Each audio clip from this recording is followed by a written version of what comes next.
بسم اللہ الرحمن الرحیم۔ السلام علیکم۔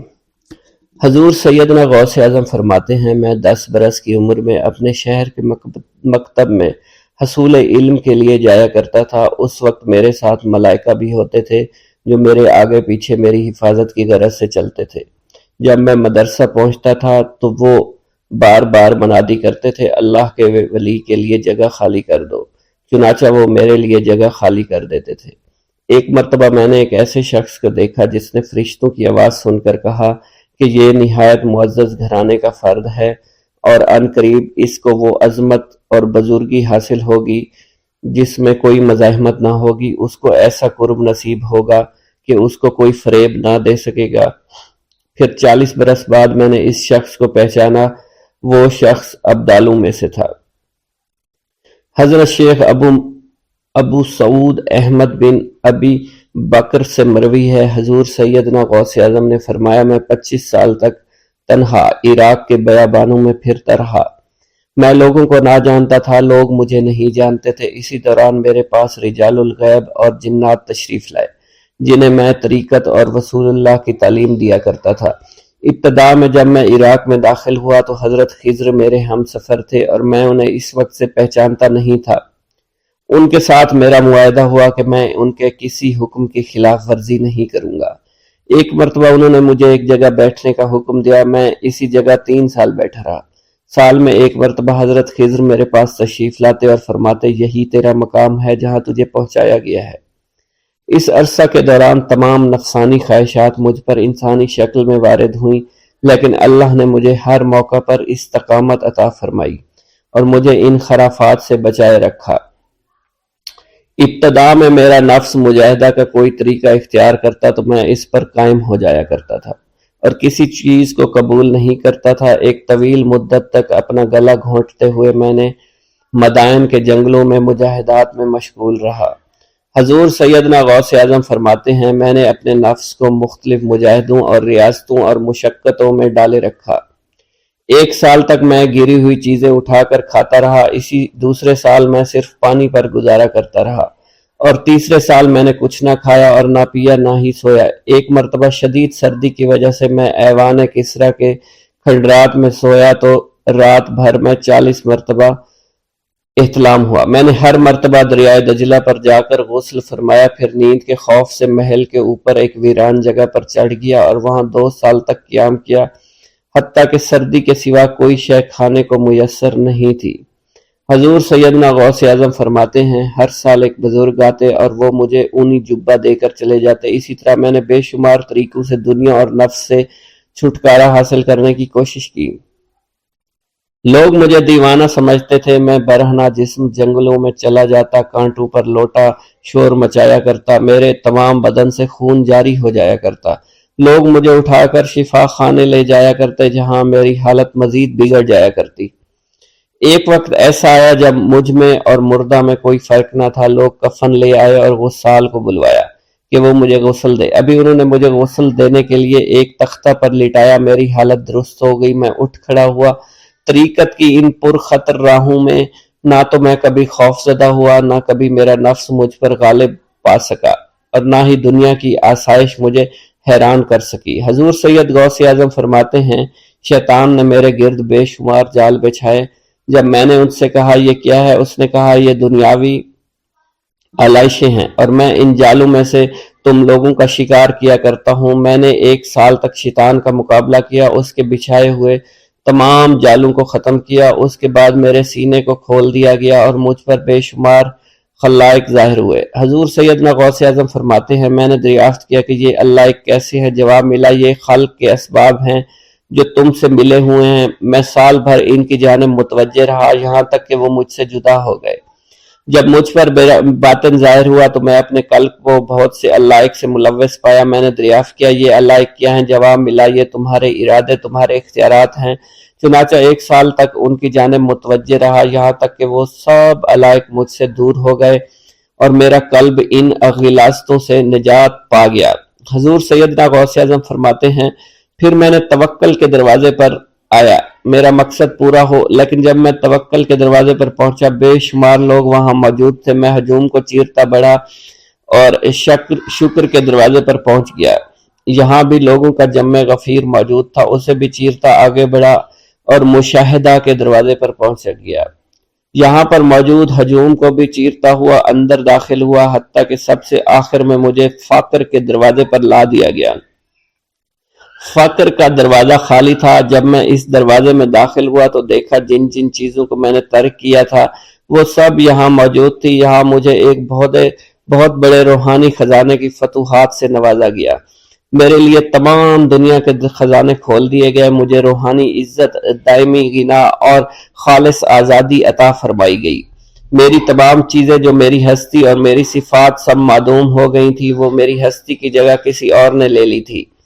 حضرت شیخ ابو سعید مخزومی نے حضور سیدنا غوث اعظم کو خرقہ خلافت سے نوازا اور فرمایا، اے عبد القادر، یہ وہ خرقہ ہے جو حضور نبی کریم صلی اللہ علیہ وسلم نے سیدنا علی المرتضیٰ کو عطا فرمایا۔ سیدنا علی المرتضیٰ نے یہ خرقہ خواجہ حسن بصری کو عطا فرمایا، جس سے ہوتا ہوا یہ مجھ تک پہنچا، اور یہ تمہاری امانت تھی جو میں نے تم تک پہنچا دی۔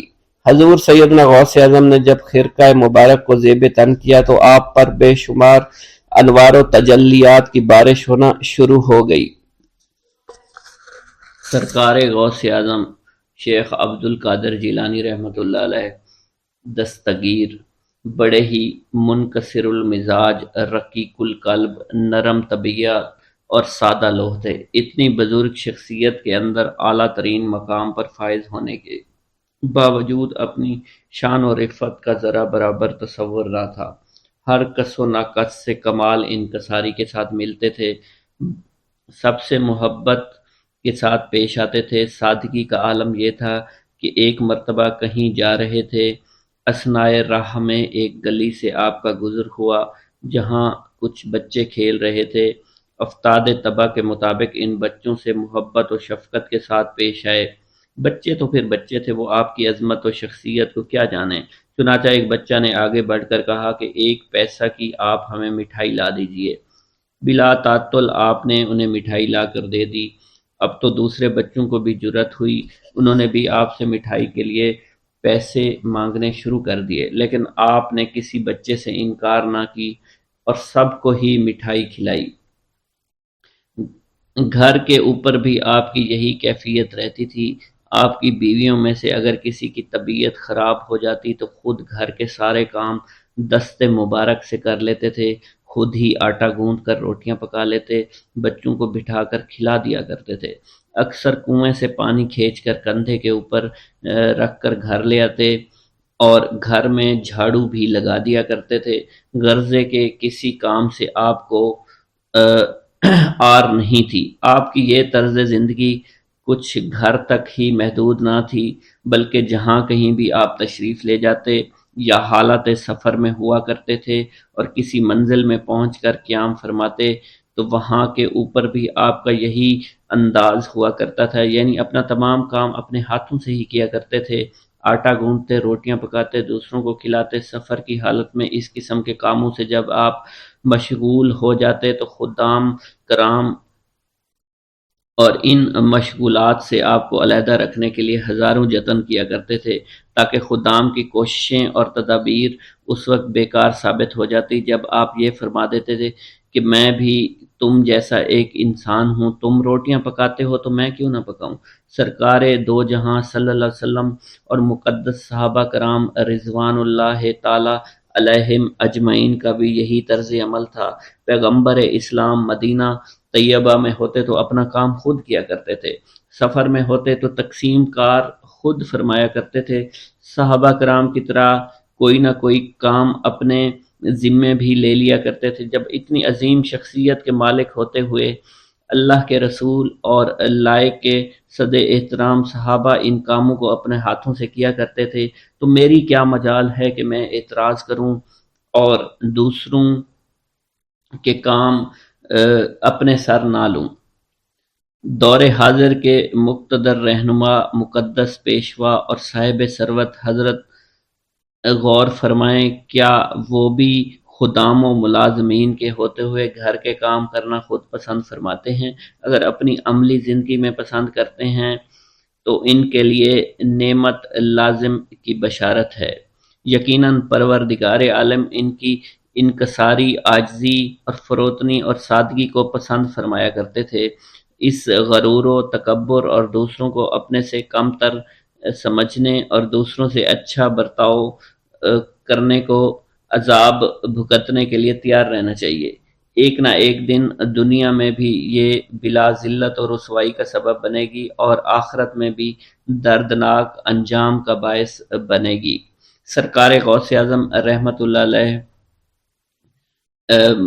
خدا کی راہ میں بہت زیادہ خرچ کیا کرتے تھے۔ آپ کامل مطیع اور فرما بردار تھے۔ اپنی زندگی خدائے بزرگ و برتر اور ان کے نبی کریم صلی اللہ علیہ وسلم کے بتائے ہوئے اصولوں کے مطابق ہی زندگی گزارا کرتے تھے، اس لیے وعدہ و قول کی پابندی کیا کرتے تھے، ایفائے عہد کو نبھایا کرتے تھے۔ جب کسی سے آپ وعدہ فرماتے تو اسے ضرور پورا کیا کرتے تھے اور عہد و پیمان کی پوری پابندی کیا کرتے تھے۔ ایک مرتبہ آپ کی خدمت مبارک میں آپ کا ایک عقیدت مند تاجر سفر تجارت پر روانہ ہونا لگا، جسے قبل حاضر ہوا اور دعا و برکت کی التجا کی پیش کی، جسے آپ نے فرمایا جاؤ خیریت کے ساتھ رہو گے اور سلامتی کے ساتھ واپس آؤ گے۔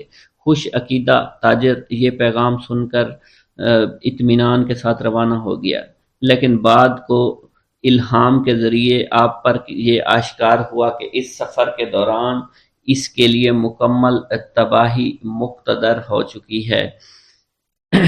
آپ کو بڑی تشویش لاحق ہوئی کہ آپ نے تو اس سفر میں اس کو رہائی کا پیغام دیا تھا کہ وہ سلامتی کے ساتھ جائے گا اور سلامتی کے ساتھ آئے گا۔ چنانچہ خدائے بزرگ و برتر کی بارگاہ میں آپ نے دعائیں کی، التجائیں کی اور 60 مرتبہ انتہائی عاجزی اور انکساری کے ساتھ اس شخص کی عافیت و سلامتی کے لیے آپ نے اللہ تعالیٰ سے دعا کی۔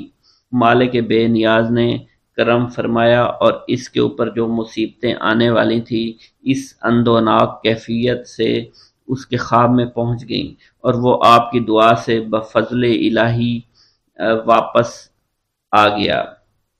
ایک مرتبہ کا ذکر ہے کہ آپ مجلس میں تشریف فرماتے، ایک شخص نے کہا کہ آپ یہیں تشریف رکھیں، انتظار فرمائیں، میں ابھی آتا ہوں۔ اتنا کہہ کر وہ چلا گیا۔ آپ نے انکار نہیں فرمایا اور رضامندی ظاہر فرمائی، اس جگہ پر موجود رہے۔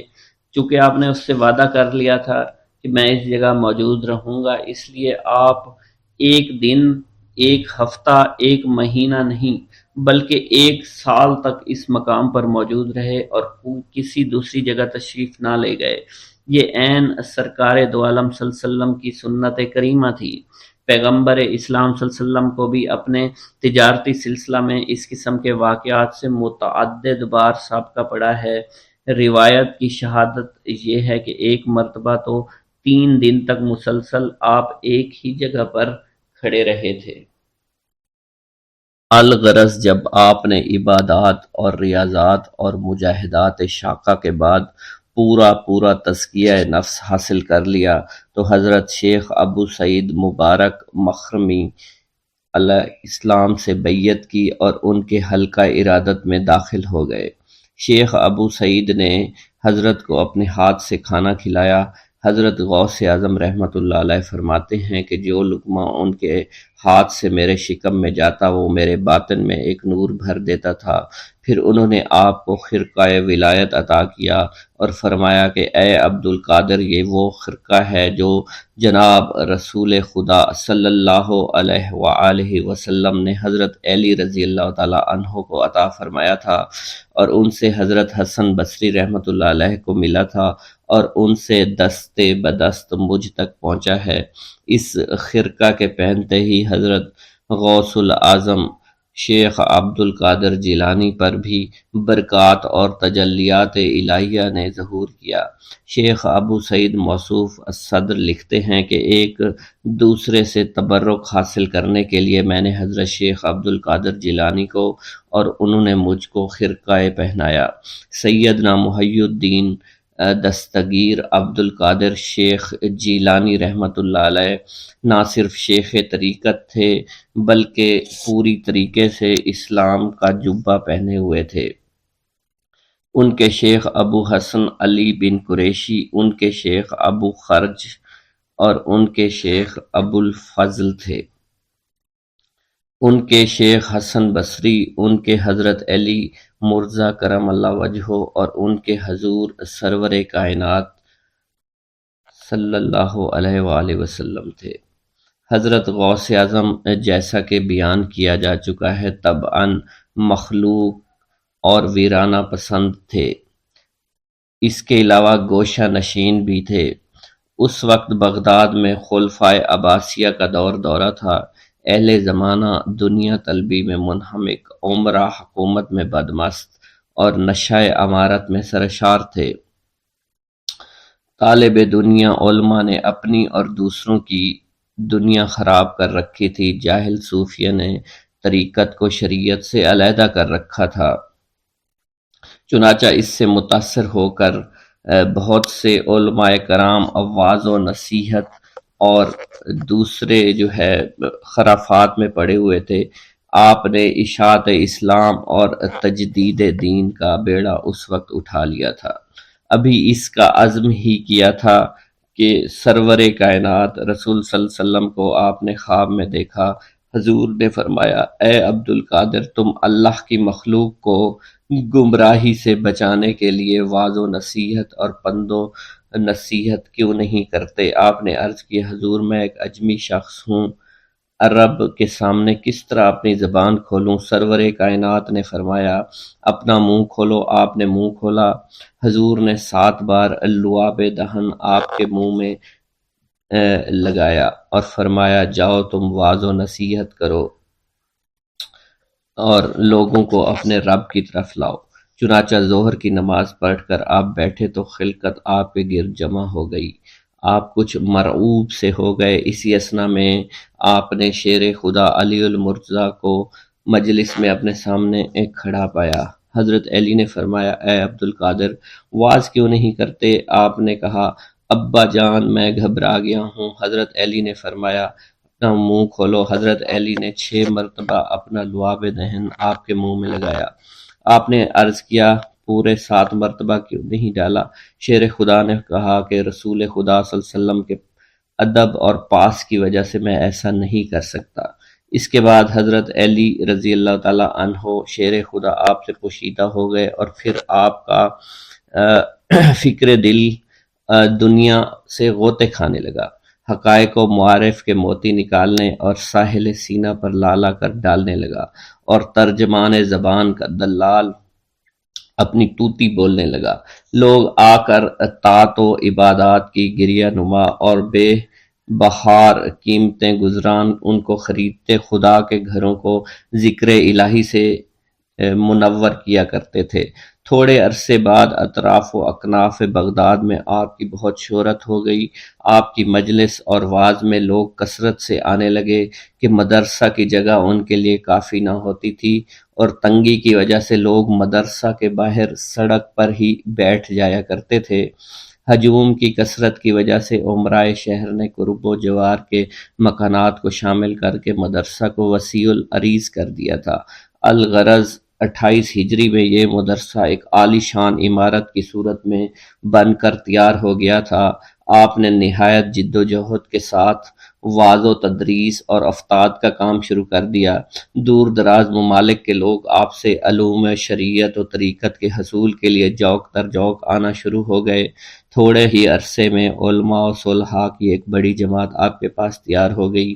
آپ سے علوم حاصل کر کے بہت سے لوگ اپنے شہروں کو واپس چلے گئے، اور تمام عراق میں آپ کے مریدین کثرت کی تعداد میں پھیلنا شروع ہو گئے۔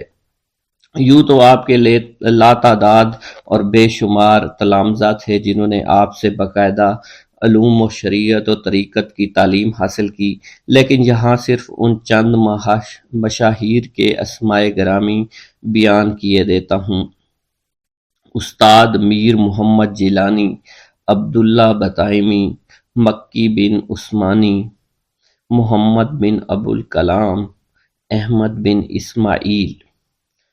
کچھ عرصہ بعد آپ کی شہرت وسیع اور عالمگیر ہو گئی۔ آپ کی عظمت و محبوبیت مخلوق کے قلوب میں گھر کر گئی۔ دور دراز سے کٹھن منزلیں طے کر کے لوگ آنے لگے اور آپ کی مجلس و واعظ میں شریک ہونے لگے۔ آپ کے صاحبزادہ حضرت شیخ عبد الوہاب رحمۃ اللہ علیہ بیان فرماتے ہیں کہ میرے والد ماجد واعظ سے پہلے خطبہ یوں شروع کیا کرتے تھے: الحمدللہ رب العالمین، اور یہ آپ 3 دفعہ فرمایا کرتے تھے۔ اور بہت سے لوگ آپ کی مجلس اور واعظ میں شریک ہوا کرتے تھے۔ ایک روز حضور غوث سے مآب کی مجلس میں 10,000 کے قریب آدمی جمع تھے۔ شیخ علی بن ابی نصر بھی آپ کے سامنے بیٹھے تھے کہ یکا یک ان کو نیند آ گئی۔ حضور غوث اعظم نے لوگوں کو فرمایا کہ خاموش ہو جاؤ۔ یہ فرمانا ہی تھا کہ لوگ ایسے خاموش ہوئے اگر سوائے سانسوں کی کوئی آواز سنائی نہیں دیتی تھی۔ پھر حضور غوث ممبر سے اترے اور شیخ علی ابن نصر کے روبرو ادب سے کھڑے ہو گئے اور بغور ان کو دیکھنے لگے۔ کچھ دیر کے بعد شیخ علی رحمت اللہ علیہ جاگ اٹھے۔ حضور غوث پاک نے ان سے دریافت کیا کہ کیا آپ نے رسول خدا صلی اللہ علیہ وسلم کو خواب میں دیکھا ہے؟ شیخ نے جواب دیا، ہاں۔ آپ نے فرمایا، میں حضور صلی اللہ علیہ وسلم کے ادب کے لیے ہی کھڑا ہوا تھا۔ پھر حضرت غوث پاک رحمت اللہ علیہ نے پوچھا کہ حضور اکرم صلی اللہ علیہ وسلم آپ کو کوئی وصیت بھی فرمائی ہے؟ شیخ علی نے جواب دیا کہ آپ کی خدمت اقدس میں رہنے کی تلقین فرمائی ہے۔ میرا یہ قدم تمام اولیاء کرام کی گردن پر ہے۔ ایک مرتبہ محلہ حلبہ میں اپنے مہمان خانے میں وعظ فرماتے ہوئے حضور سیدنا غوث اعظم پر اچانک حالت کشف طاری ہوئی۔ آپ رحمت اللہ علیہ نے فرمایا، میرا یہ قدم ہر ولی اللہ کی گردن پر ہے۔ یہ ارشاد سن کر تمام اولیاء اللہ نے اپنی گردنیں جھکا دیں۔ صلحائے امت نے اس کی توضیح فرمائی ہے کہ آپ رحمت اللہ علیہ کے عہد مبارک اور بعد میں قیامت تک آپ کی عطا کے بغیر ولی اللہ ولایت کے درجے پر فائز نہیں ہو سکتا۔ سلطان الہند حضرت خواجہ معین الدین چشتی المعروف خواجہ غریب نواز اس وقت خراسان کے پہاڑوں پر مجاہدات میں مشغول تھے۔ انہوں نے بھی حضور سیدنا غوث اعظم کا ارشاد گرامی سن کر اپنی گردن جھکا دی اور یوں عرض گزار ہوئے، آپ کے قدمین شریفین میرے سر اور میرے آنکھوں پر ہیں۔ حضور سیدنا غوث اعظم فرماتے ہیں کہ میں 10 برس کی عمر میں اپنے شہر کے مکتب میں حصول علم کے لیے جایا کرتا تھا۔ اس وقت میرے ساتھ ملائکہ بھی ہوتے تھے جو میرے آگے پیچھے میری حفاظت کے لیے چلتے تھے۔ جب میں مدرسہ پہنچتا تو یہ منادی کرتے تھے، اللہ کے ولی کے لیے جگہ خالی کر دو۔ چنانچہ وہ میرے لیے جگہ خالی کر دیتے تھے۔ ایک مرتبہ میں نے ایک ایسے شخص کو دیکھا جس نے فرشتوں کی آواز سن کر کہا، جس میں کوئی مزاحمت نہ ہوگی، کہ یہ ایک نہایت معزز گھرانے کا فرد ہے اور عن قریب اس کو وہ عظمت حاصل ہوگی جس میں کوئی مزاحمت نہ ہوگی، اور اس کو ایسا قرب نصیب ہوگا کہ اس کو کوئی فریب نہ دے سکے گا۔ پھر 40 برس بعد میں نے اس شخص کو پہچانا، وہ شخص ابدالوں میں سے تھا۔ حضرت شیخ ابو سعود احمد بن بکر حریمی سے مروی ہے کہ حضور سیدنا غوث اعظم نے فرمایا کہ میں 55 سال تک تنہا عراق کے بیابانوں میں پھرتا رہا، میں لوگوں کو نہ جانتا، لوگ مجھے نہ جانتے۔ اسی دوران میرے پاس رجال الغیب اور جنات تشریف لاتے جنہیں میں طریقت اور اصول کی تعلیم دیتا تھا۔ ابتدا میں جب میں عراق میں داخل ہوا تو حضرت خضر میرے ہم سفر بنے اور بعد میں اس وقت ان کو پہچانتا نہ تھا، اور اس کے ساتھ میرا معاہدہ ہوا کہ میں ان کے کسی حکم کی خلاف ورزی نہیں کروں گا۔ ایک مرتبہ انہوں نے مجھے ایک جگہ بیٹھنے کا حکم دیا اور میں اس جگہ 3 سال تک بیٹھا رہا۔ سال میں ایک مرتبہ حضرت خضر میرے پاس تشریف لاتے، فرماتے کہ یہی تیرا مقام ہے جہاں تجھے پہنچایا گیا ہے۔ اس عرصہ کے دوران تمام نفسانی خواہشات مجھ پر انسانی شکل میں وارد ہوئیں، لیکن اللہ عز و جل نے مجھے ہر موقع پر استقامت عطا فرمائی اور مجھے ان خرافات سے بچائے رکھا۔ ابتدا میں میرا نفس مجاہدہ کا کوئی طریقہ اختیار کرتا تو میں اس پر قائم ہو جاتا اور کسی چیز کو قبول نہ کرتا تھا۔ ایک طویل مدت تک اپنا گلا گھونٹتے ہوئے میں مدائن کے جنگلوں میں مجاہدات میں مشغول رہا۔ حضور سیدنا غوث اعظم فرماتے ہیں کہ میں نے اپنے نفس کو مختلف مجاہدوں، مختلف ریاضتوں اور مختلف مشقتوں میں ڈالے رکھا۔ 1 سال تک میں گری ہوئی چیزیں اٹھا کر کھاتا رہا، دوسرے سال پانی پر گزارا کیا اور تیسرے سال نہ میں نے کچھ کھایا، نہ پیا اور نہ ہی سویا۔ ایک مرتبہ شدید سردی کی وجہ سے میں ایوان کسریٰ کے کھنڈرات میں سویا تو رات بھر میں 40 مرتبہ طبیعت خراب ہوئی۔ حضور سیدنا غوث اعظم فرماتے ہیں ہر سال ایک بزرگ آتے اور وہ مجھے جبہ دے کر چلے جاتے۔ اسی طرح میں نے بے شمار طریقوں سے دنیا اور نفس سے چھٹکارا پانے کی کوشش کی۔ لوگ مجھے دیوانہ سمجھتے تھے۔ میں برہنہ جسم جنگلوں میں چلا جاتا اور کانٹوں پر لوٹتا شور مچاتا تھا۔ میرا تمام بدن سے خون جاری ہو جایا کرتا تھا اور لوگ مجھے اٹھا کر شفا خانے لے جایا کرتے، جہاں میری حالت مزید بگڑ جاتی۔ ایک وقت ایسا بھی آیا جب مجھ میں اور مردہ میں کوئی فرق نہ تھا۔ لوگ کفن لے کر آئے، غسال کو بلوایا کہ وہ مجھے غسل دے دیں۔ ابھی انہوں نے مجھے غسل دینے کے لیے تختہ پر ڈالا ہی تھا کہ میری حالت درست ہو گئی۔ میں اٹھ کھڑا ہوا۔ طریقت کی ان پرخطر راہوں میں نہ تو میں کبھی خوف زدہ ہوا اور نہ کبھی میرا نفس مجھ پر غلبہ پا سکا اور نہ ہی دنیا کی آرائش مجھے حیران کر سکی۔ حضور سیدنا غوث اعظم فرماتے ہیں شیطان نے میرے گرد بے شمار جال بچھائے۔ جب میں نے اس سے کہا کہ یہ کیا ہے تو اس نے کہا یہ دنیاوی چیزیں ہیں اور میں ان جالوں سے تم جیسوں کو شکار کرتا ہوں۔ میں نے 1 سال تک شیطان کا مقابلہ کیا، اس کے بچھائے ہوئے تمام جالوں کو ختم کر دیا۔ اس کے بعد میرے سینے کو کھول دیا گیا اور مجھ پر بے شمار خلائق ظاہر ہوئے۔ حضور سیدنا غوث اعظم فرماتے ہیں میں نے دریافت کیا کہ یہ علائق کیسے ہیں؟ جواب ملا کہ یہ خلق کے اسباب ہیں جو تم سے ملے ہوئے ہیں۔ میں سال بھر ان کی جانب متوجہ رہا، یہاں تک کہ وہ مجھ سے جدا ہو گئے۔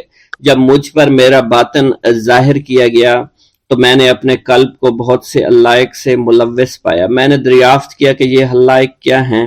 جواب ملا یہ تمہارے ارادے، تمہارے اختیارات ہیں۔ چنانچہ 1 سال تک ان کی جانب متوجہ رہا کہ وہ مجھ سے دور ہو گئے۔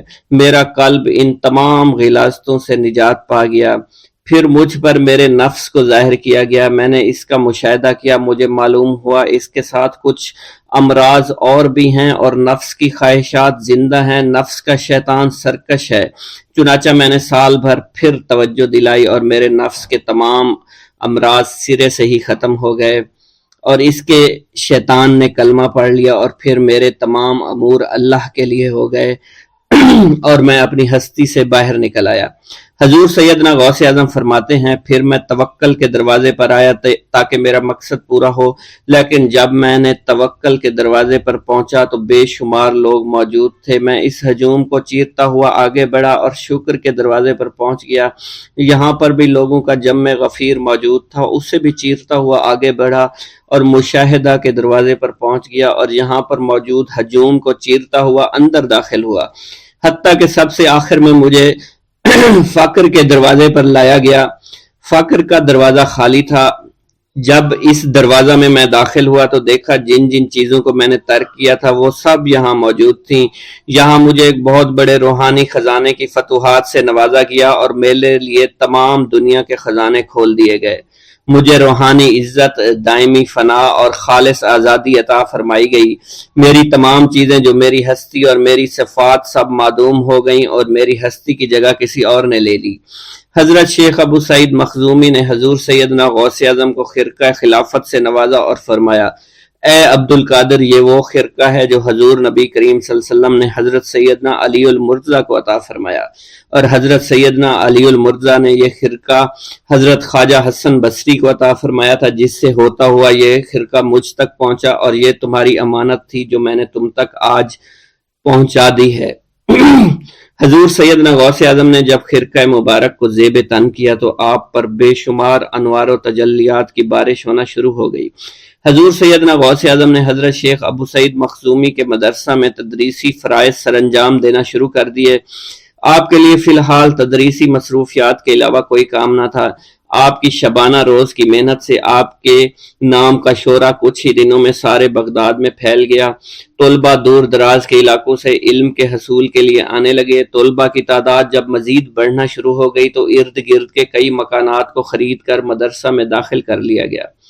کتب سیر میں منقول ہے کہ 528 ہجری میں آپ مدرسہ نظامیہ کی وسیع عمارت تعمیر فرما چکے تھے۔ اس مدرسہ کی تعمیر میں آپ نے بحیثیت مزدور بھی حصہ لیا تھا۔ حضرت شیخ ابو الخشاب سے مروی ہے کہ میں جوانی میں جب علم نحو پڑھ رہا تھا تو لوگوں نے مجھے حضور سیدنا غوث اعظم کے پاس جانے کا مشورہ دیا، اور اس کی وجہ سے مجھے بھی اشتیاق ہوا کہ میں آپ کا واز سنوں۔ ایک مرتبہ کچھ لوگوں کے ہمراہ آپ کی مجلس میں دوستوں کے ہمراہ حاضر ہوا۔ آپ نے میری جانب توجہ کرتے ہوئے فرمایا، ہماری صحبت اختیار کر لو۔ چنانچہ میں نے آپ کے فرمان کے مطابق آپ کی صحبت کو اختیار کر لیا۔ آپ نے مجھے علم نحو کے علاوہ علوم عقلیہ اور تقلد حاصل کیے جس سے مجھے کوئی واقفیت پہلے نہیں تھی۔ 1 سال کے عرصہ میں آپ کی نظر کرم سے میں نے وہ علوم حاصل کر لیے جو گزشتہ اتنی عمر گزارنے کے باوجود بھی مجھے حاصل نہیں ہوئے تھے۔ منقول ہے حضرت شیخ بقا بن بطو، شیخ علی بن ہیتی اور شیخ کیلوی جب حضور سیدنا غوث اعظم کے مدرسہ میں آتے تو جھاڑو دیا کرتے تھے اور چھڑکاؤ کرتے تھے، لیکن آپ کی اجازت کے بغیر کبھی اندر داخل نہ ہوتے تھے۔ اجازت ملنے کے بعد آپ حضرات اندر داخل ہوتے اور اجازت ملنے پر ہی بیٹھتے تھے۔ آپ سے امان طلب کرتے اور امان مل جانے کے بعد مؤدب ہو کر بیٹھ جاتے۔ جس وقت آپ کہیں جانے کا ارادہ کرتے تو یہ حضرات سواری کے ہمراہ چلتے۔ آپ انہیں اس فعل سے منع فرمایا کرتے تھے اور کہتے تھے کہ ہمیں آپ کے ذریعے قرب الہی حاصل ہوا ہے۔ حضرت شیخ محمد قائل الادنیٰ سے مروی ہے کہ ایک مرتبہ حضور سیدنا غوث اعظم سے دریافت کیا گیا کہ آپ کی بزرگی اور عظمت کا راز کیا ہے۔ آپ نے فرمایا کہ میں کبھی جھوٹ نہیں بولتا اور کبھی کسی سے کذب بیانی نہیں کرتا۔ بسم اللہ الرحمن الرحیم۔ ناظرین گرامی، روایت میں آتا ہے کہ قطب الاقطاب حضرت شیخ عبد القادر جیلانی الحسنی والحسینی الجیلانی، حضرت غوث اعظم شیخ عبد القادر جیلانی رحمۃ اللہ علیہ جب نماز ادا کرتے تو بہت زار و قطار رویا کرتے، یعنی گریہ زاری کیا کرتے تھے۔ روتے روتے آپ کی ہچکی بن جایا کرتی تھی۔ جب آپ رحمت اللہ علیہ مسجد میں اپنے مریدین اور شاگردوں کے ساتھ باجماعت نماز پڑھتے، اللہ پاک کی محبت اور عشق میں اتنے ڈوب کر عبادت کرتے کہ ان کے شاگرد آپ کی رقت آمیزی کو دیکھ کر، یعنی رونے کے انداز کو دیکھتے اور کہتے، اگر اصل نماز دیکھنی ہے تو غوث پاک کی نماز کو دیکھا جائے۔ تو ایک بار کا ذکر ہے کہ آپ رحمت اللہ علیہ عراق کی مسجد میں سے باجماعت نماز پڑھ کر باہر نکلے۔ آپ کے مریدین بھی آپ کے ساتھ تھے۔ آپ نے دیکھا کہ اسی محلے میں کچھ بچے اخروٹ کے ساتھ کھیل رہے ہیں۔ آپ بچوں سے بہت پیار کیا کرتے تھے، گویا کہ خود بچپن میں کبھی بچوں کی طرح کھیل کود نہیں کر سکے، لیکن بچوں کو دیکھ کر آپ مسکراتے تھے۔ آپ آگے بڑھنے لگے اور مریدین کی بڑی جماعت بھی آپ کے ساتھ تھی۔ ابھی آپ زیادہ دور نہیں گئے تھے کہ ان بچوں نے ایک دوسرے کے کان میں کچھ بولنا شروع کر دیا اور اشارے میں باتیں کرنے لگے کہ کیا خیال ہے کہ جو بابا جی سب سے نمایاں ہیں، نورانی چمکتے ہوئے چہرے والے ہیں، سب سے آگے چل رہے ہیں، ان کو بولا جائے جو فرمائش ہمیں کرنی ہے ان سے کر دیں، کیا یہ ہمیں ڈانٹیں گے تو نہیں؟ تو کچھ سمجھدار بچے ہم زبان ہوئے اور کہا، نہیں نہیں، یہ جو بابا ہے نا بہت اچھے ہیں، ان سے جو کچھ کہو گے انہوں نے وہ ہماری بات پوری کرنی ہے، ہم ان سے ایک میٹھی اور لذیذ چیز آج منگواتے ہیں۔ تو ان میں سے ایک بچہ جو سب سے بڑا تھا پاس آیا اور کہا، بابا میری بات سنیں۔ آپ نے بہت پیار اور شفقت سے اس کے سر پر ہاتھ رکھا اور کہا، بیٹا کہو۔ اس نے کہا کہ میرا دل کر رہا ہے کہ میں آپ سے کچھ مانگوں۔ آپ نے فرمایا کہ کہو بیٹا کیا چاہتے ہو؟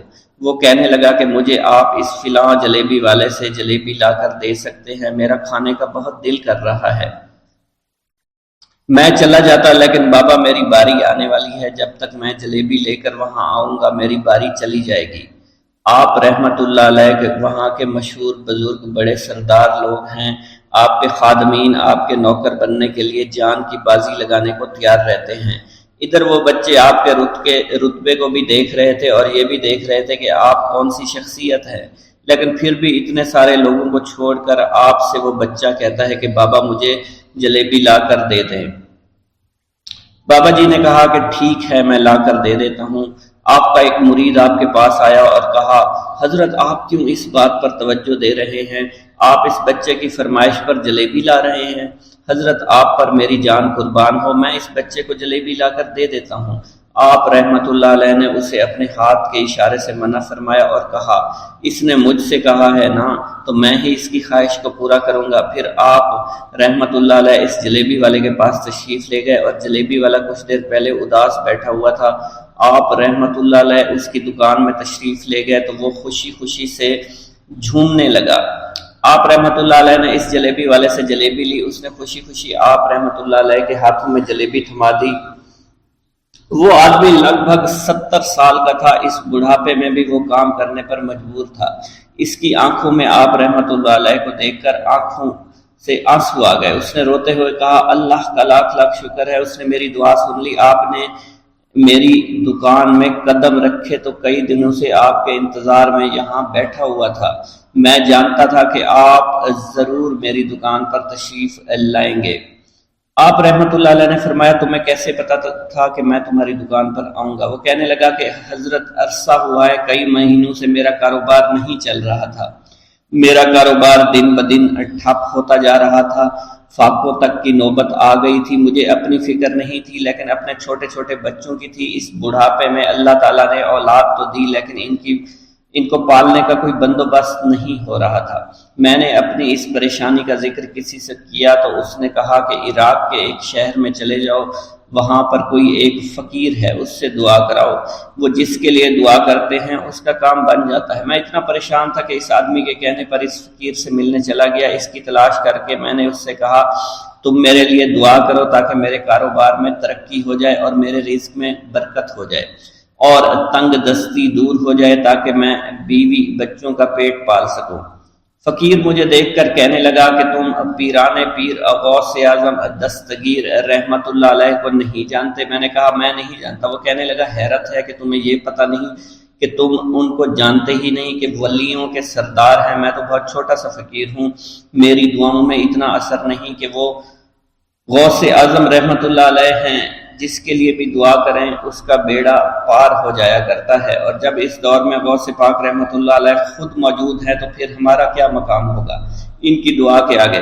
ہماری دعا کچھ بھی نہیں ہے۔ میں نے کہا اگر یہ بات ہے کہ آپ سے بڑا کوئی بزرگ ہے تو مجھے بتائیے کہ غوث پاک رحمت اللہ علیہ مجھے کہاں ملیں گے اور میں کہاں جاؤں ان سے ملنے کے لیے؟ وہ کہنے لگا کہ وہ جیلان میں ہیں، تم ادھر جاؤ، ہماری کیا جرت کہ آپ کے لیے دعا کریں۔ آپ رحمت اللہ علیہ جس کے لیے بھی دعا فرماتے ہیں اس کا بیڑا پار ہو جاتا ہے اور اس کو کہیں بول جانے کی ضرورت نہیں ہوتی۔ حضور جب اس فقیر نے مجھے یہ بات کہی تو فوراً جیلان شریف میں آ گیا اور یہاں پر میں نے آپ کی تلاش شروع کی۔ آج دیکھیے آپ خود بخود میری دکان پر تشریف لائے ہیں۔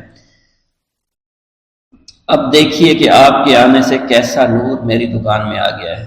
حضور میرے حق میں دعا فرما دیجئے، اللہ پاک میری زندگی کو آسانیاں عطا فرمائے، مجھے اپنی بیوی اور بچوں کی بہت فکر ہے۔ آپ رحمت اللہ علیہ نے فرمایا پریشان ہونے کی ضرورت نہیں، اللہ تعالیٰ سب معاملات ٹھیک فرما دے گا۔ یہ کہہ کر آپ تشریف لے گئے، اس بچے کے پاس آئے اور اس کے ہاتھ میں جلیبی تھما دی۔ ابھی وہاں سے جانے والے تھے، دوسرا بچہ آیا، اس نے کہا کہ بابا آپ نے اسے تو جلیبی لا کر دی ہے، مجھے بھی لا کر دیں۔ آپ نے اس سے بھی تسلی دی اور کہا میں تمہیں بھی جلیبی لا کر دے دیتا ہوں بیٹا۔ یہ دیکھ کر مریدین بہت غصہ ہونے لگے اور کہا کہ حضور ہم اس بچے کو جلیبی لا کر دے دیتے ہیں، آپ کیوں زحمت کرتے ہیں؟ لیکن آپ نے فرمایا نہیں، یہ بچے مجھ سے کہہ رہے ہیں نا، میں ان کا نہیں ٹال سکتا۔ حضور آپ بہت مصروف شخصیت ہے، کیوں ان چھوٹے بچوں کی باتیں سن رہے ہیں؟ آپ نے ہاتھ کے اشارے سے انہیں روکا اور فرمایا اللہ تعالیٰ نے ہمیں جس کام کے لیے چنا ہے بس وہ کام ہی ہم کر رہے ہیں۔ تم لوگ اللہ پاک کی حکمت کو نہیں سمجھ رہے۔ پھر آپ جتنی بار وہ بچے آپ کو بھیجتے رہے، آپ رحمۃ اللہ علیہ ان کے لیے جلیبیاں لاتے رہے، حتیٰ کہ آخری بچے کو بھی آپ نے جلیبی لا کر دے دی اور وہ مزے سے کھانے لگے۔ جلیبی کھانے کے بعد وہ آپ کو دعائیں کرنے لگے اور کہا آپ بہت اچھے انسان ہیں، جیسا کہ آپ کے بارے میں ہم نے سنا تھا آپ ویسے ہی ہیں، آپ اخلاق کے بہت عمدہ ہیں، آپ کی سخاوت کے بارے میں ہم نے جتنا سن رکھا تھا آپ اتنے ہی سخی ہیں، ہم آپ سے بہت خوش ہوئے۔ آپ رحمۃ اللہ علیہ مسکرائے، بچوں کی خوشی دیکھ کر آپ کو دلی اطمینان ملا۔ اب ایک اور نماز کا وقت ہو رہا تھا، آپ نے مریدین سے کہا کہ چلو نماز پڑھنے کے لیے مسجد میں چلتے ہیں۔ وہ سب مل کر مسجد میں چلے گئے اور اللہ کی عبادت میں مصروف ہو گئے۔